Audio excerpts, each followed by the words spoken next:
Well, hello, good people. Mark Holmes here, and as always, I want to say thank you all for watching, commenting, subscribing, and being part of the Joe Boo Sports Report.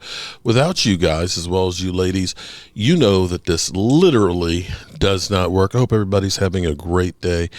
It's silly season right now. Now's the time where you hear all kinds of different stories and rumors and trades. And, this morning I was seeing where they're saying Osin Digizua could go to the Giants, and we got D-Law going to Washington. And, of course, now we've got Kellen Moore, who is with New Orleans, that he might try and pick off some of the players from the Cowboys as well. It's kind of crazy that we have our former coaches and stuff everywhere trying to do great things, and we have the Cowboys that are trying to get themselves right. The question will be is, will they ever get themselves right? Be that as it may, the question still is out there is, was Brian Schottenheimer the right hire? I'm not actually feeling that bad about Brian Schottenheimer.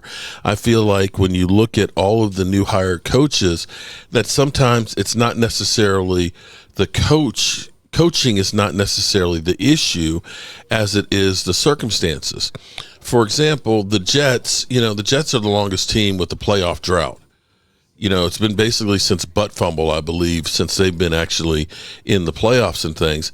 And I think that that's one of those organizational issues that they have. So it's not that they don't have good coaching. I think actually the Ryans were actually good coaches for the team. It's just something about the Jets that just doesn't seem to work. And we can see the difference in Washington with the change of ownership of Dan Snyder and his merry band of whatever you want to call them, that they were part of the problem with that team. And I have to say that I think some of the issues with the Cowboys, there are some good things that they do and some bad things. I think the Cowboys have been one of the better teams at drafting players in the first round. I think the Cowboys have been one of the better teams at finding players where others haven't with, the USFL and undrafted free agents. I mean, you can't say getting Tony Romo or Terrence Steele or finding Kayvon Turpin, that those aren't good moves. The problem with the Cowboys has always been they don't use all the tools available. And that's where they believe a little bit too much in the hype of their own players, and that's what's been holding them back. And so when we look at a Brian Schottenheimer, to me, the reasons that maybe originally they got to Brian Schottenheimer was because literally they didn't want to pay a lot of money for a coach. And so they didn't get into the sweepstakes with the big names.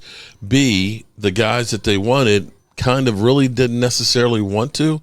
Dion looking at the situation here and possibly maybe having to coach against the sun and what he had going in college football where he's a god. I don't know that you necessarily want to trade that in to be the coach of the Cowboys and all the baggage that is there. And so with the Cowboys having Dak Prescott, I think they originally thought that Mike McCarthy was going to be the coach and he was just going to be happy to be the coach. And that situation just kind of fell apart. But looking at Brian Schottenheimer, people will make pretend like he has been the understudy and has never done anything of any substance. But I think that nothing could be further from the truth. I'll say that he's had a lot more experience than a lot of the guys that are actually hired right now.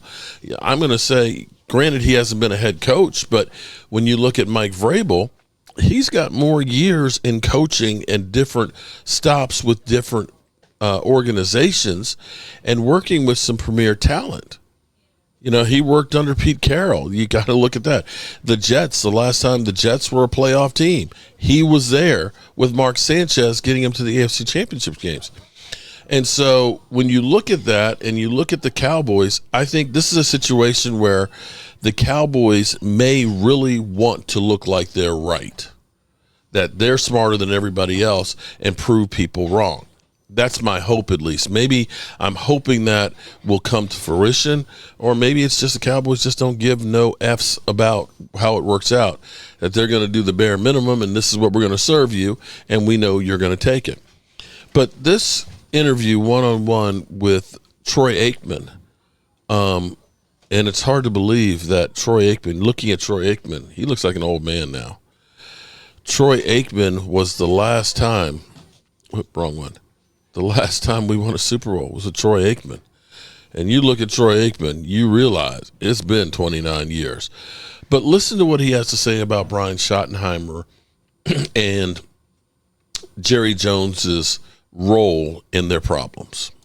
Man, I can't wait. I want it to happen. I want to be able to cover it. I wasn't around when you guys were doing all that winning. And like you said, I know it just had to be a magical time. Yeah. All right, so let's talk about what's at hand now. Jerry Jones makes the decision. He chooses Brian Schottenheimer to be his head coach.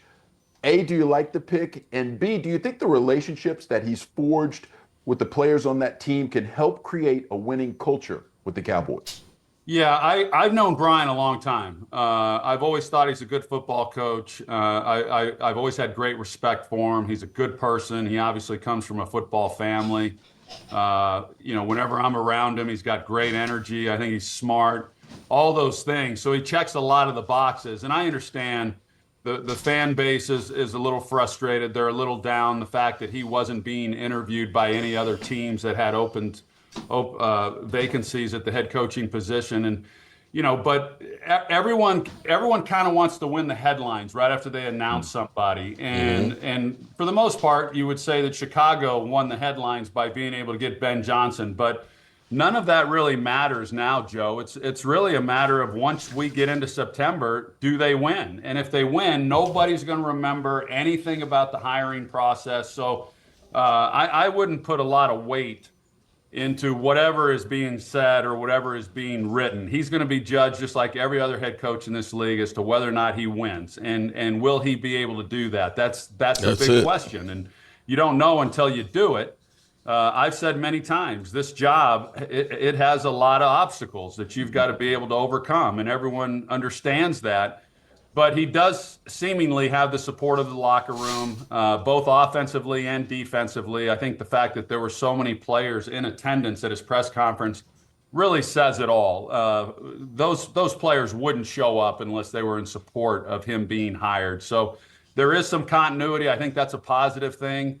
And time will tell as to whether or not he's going to be effective and be able to do his job. Schottenheimer's father, the late great Marty Schottenheimer, he had Marty ball. It was tough. It was physical. Yeah. It was run centric. And we see now that Schottenheimer went out and he got Clayton Adams from Arizona, who likes to run the football. What can running the ball effectively do in terms of creating the right identity for the Cowboys? Well, I mean, you're talking to the right guy when it comes to that, Joe, as you know. I mean, I had the best seat in the house handing the ball to Emmitt Smith, the all-time leading rusher, and what that meant to our teams. Now, we threw the ball as well as anybody as well. We just didn't throw it as often, but we were balanced. And I think when you look at the great offensive teams in the league today, that's what they are. They're balanced and they can come at you in a lot of different ways. And that's Brian's background, as you said. His dad, Marty Ball, was about pounding the football. You think of his teams in Kansas City and in Cleveland and the way in which they played, and they won a lot of football games doing it that way. And there's a lot of teams right now that are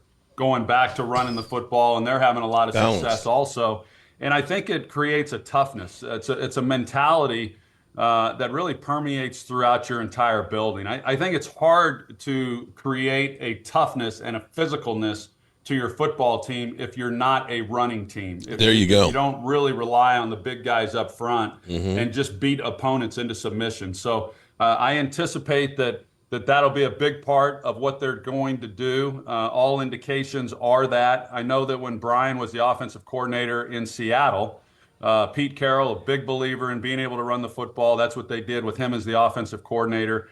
Marshawn Lynch and other running backs that they had there. I would anticipate that we're going to see a heavy dose of the run game come September. Troy, this next question comes with a wink because we all know no one can tell Jerry Jones what to do and how to do it. But what could Jerry Jones do in terms of the way he interacts with Cowboys players and with Schottenheimer to create the best environment possible for winning football? Well, I do think, Jerry is, obviously he's an advocate for his football team, and I don't want to say cheerleader. I think that takes on a negative connotation, but I think he's a very positive influence, quite honestly, in the building, in the locker room.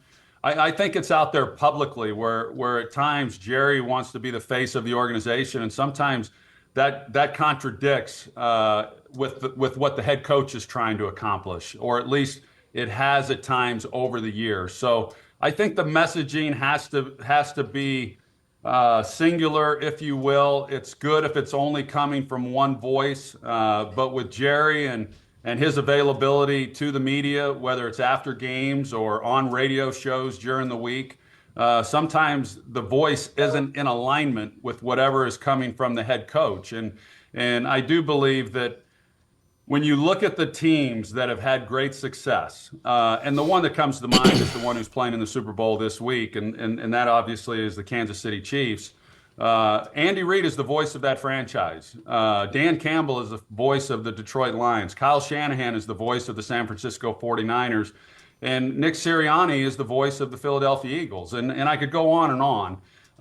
Everyone knows that at the end of the day, the owner of all 32 of these teams is the ultimate decision maker. Nobody disputes that in any one of these NFL cities.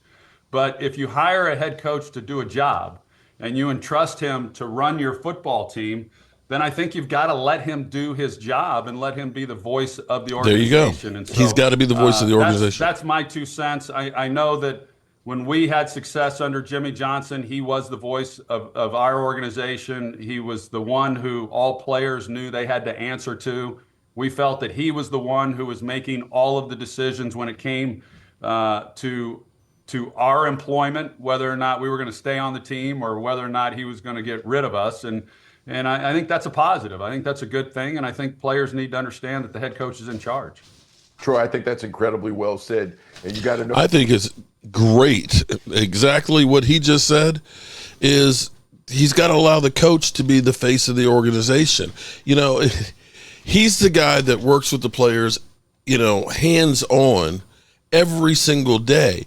And when you get Jerry Jones out there speaking to everybody about how, you know, what we expect from this player and that player and so on, it undermines the coach, because it's like, you know, he's the one that's talking about what I'm doing on the field and everything else.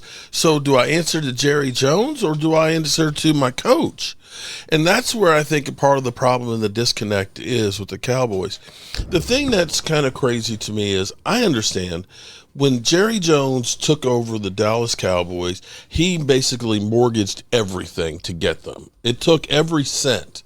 And it was losing money every single month. So you didn't want to go out there and pay people to do everything. We got to do this stuff in-house. We need to make sure we're not buying too many damn jock straps, you know, or mouthpieces and everything else. We got to make sure that we don't overpay people in the front office. I get that. You had no money. But it has grown so much from being there in Fort Worth. I think it was Fort Worth, with that little teeny building that was the headquarters of the Dallas Cowboys, to the multi-billion-dollar company. And you have gotten old. You are 82 years old. Sorry, 82 years old, you're not as sharp as you used to be. And it's not that you don't have money. That you can still be the owner and the president and the GM, but put people in places to run the business. You're still going to get the credit, because in the end, you know, when you think about the companies that making sausage, the CEO don't know how to make the sausage. The CEO knows how to put the people in the place with that can put the people in the place, that can put the people in the place, that can put the people in the place that know how to make the sausage. He ain't getting his hands dirty with the sausage casing. He's the face of the organization. He's the guy getting all the big bucks. You can do that. And the same thing with Stephen Jones. Stephen Jones having to be the president of operations and be the guy who has to try and make these contracts when he sucks at it. It ain't going to cost you that much money to pay a guy to be, listen, your job, you answer to me. I'll give you the final say-so and stuff, but your job is get these contracts done as good as possible that are beneficial to us as well as the player. Figure out how we can get more money that we can spend on these players. Delegate. You can't be a $10 billion business and still run it like a mom and pop shop that's losing money every month. And that includes letting your coach be the coach. And trust me, if you want credit for the organization and everything else, if you go ahead and delegate to others to do the job and they do the job and win, guess what? You get the credit for putting those people in those positions to succeed. You will. And that's where we got to get to with the Cowboys organization. Brian Schottenheimer is not the problem, and neither was Mike McCarthy. Jerry Jones and the way he runs the organization has been. So that's all I have to say about that. And I appreciate, the sun's out. This weather is crazy. Literally, it was like a tsunami. Not a tsunami, a hurricane coming through because we had 50, 60 mile an hour wind gusts and rain that was going sideways. Now it's 56 degrees outside and sunny. And then we got a snowstorm that might be snow Armageddon coming on Wednesday. I can't understand it. The world's just going crazy. Have a great day, good people, and I'll see you on the road. Peace.